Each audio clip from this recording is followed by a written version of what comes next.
నిరుద్యోగం మన దేశంలో ఉన్న అతిపెద్ద సమస్యల్లో ఇదొకటి. ఓ చిన్న ప్యూన్ ఉద్యోగాన్ని కూడా పీజీలు పిహెచ్డీలు చేసిన వాళ్ళు పోటీ పడుతున్నారు. ఈ నేపథ్యంలో మన దేశంలో జూన్ నెలలో నిరుద్యోగం రేటు 5.6% మాత్రమేని కేంద్రం డేటా రిలీజ్ చేయడం చర్చనీయాంశమైంది.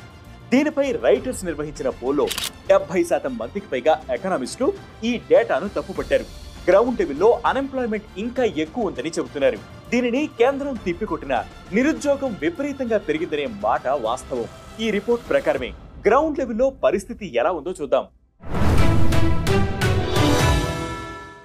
జూన్లో ఓవరాల్ అన్ఎంప్లాయ్మెంట్ రేట్ 5.6% అయినా 17 నుంచి 29 ఏళ్ల మధ్య వారి అన్ఎంప్లాయ్మెంట్ రేట్ 15.3%గా ఉంది.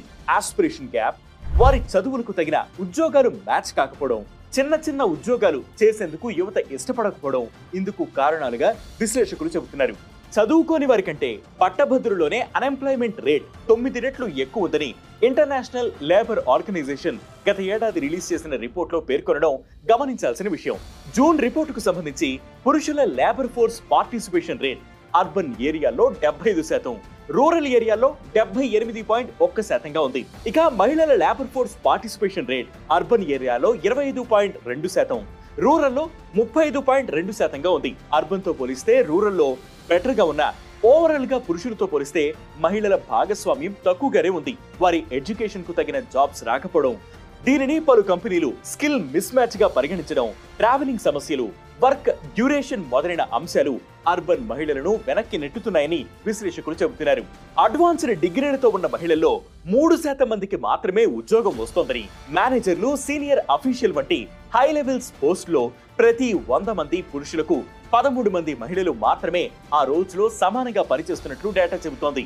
2017-18 నుంచి 2023-24 మధ్య అన్ఎంప్లాయ్మెంట్ రేట్ దాదాపు సగం తగ్గినట్లు గవర్నమెంట్ డేటా చెబుతోంది. 2017-18లో 6% ఉండగా అది 2023-24 నాటికి 3.2%కి చేరినట్లు పేర్కొంది. అలాగే ఈ కాలంలో లేబర్ వర్క్ పార్టిసిపేషన్ ఫోర్స్ 49.8% నుంచి 60.1%కి పెరిగినట్లు పేర్కొంది. దాన్ని బేస్ చేసుకుని కేంద్రం ఈ ఇంప్రూవ్మెంట్ చెబుతోంది. ఈ గ్రోత్ ఎందులో ఉంటుంది? పెయిడ్ వర్క్ లోనా లేక అన్పెయిడ్ వర్క్ లోనా అనేది క్లారిటీ రావాల్సి ఉందని నిపుణులు చెబుతున్నారు.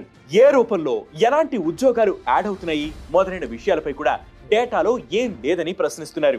అలాగే అర్బన్ ఏరియాలతో పోలిస్తే రూరల్లో అన్ఎంప్లాయ్మెంట్ రేట్ తక్కువగా ఉన్నట్లు రిపోర్ట్ చెబుతోంది.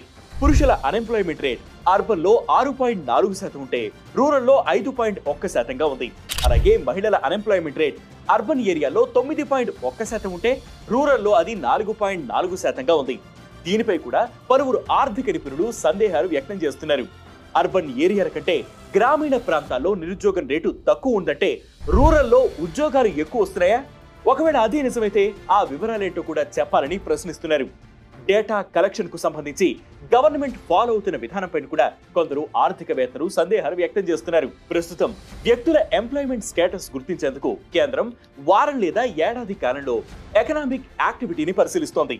అయితే ఈ ప్రాసెస్ లో వారం రోజుల పాటు రోజుకు గంట సేపు పనిచేసిన వారికి ఉపాధి ఉన్నట్లుగా కేంద్రం గుర్తిస్తోంది. అయితే ఈ విధానాన్ని కొందరు తప్పుపడుతున్నారు. దానిని ఫాలో అవడం వల్ల డేటాను సేకరించే విధానంలో నాణ్యత, ఖచ్చితత్వం లోపించే అవకాశాలు ఉంటాయని చెబుతున్నారు. దీనిపై మీ అభిప్రాయాన్ని కామెంట్ సెక్షన్ లో మెన్షన్ చేయండి.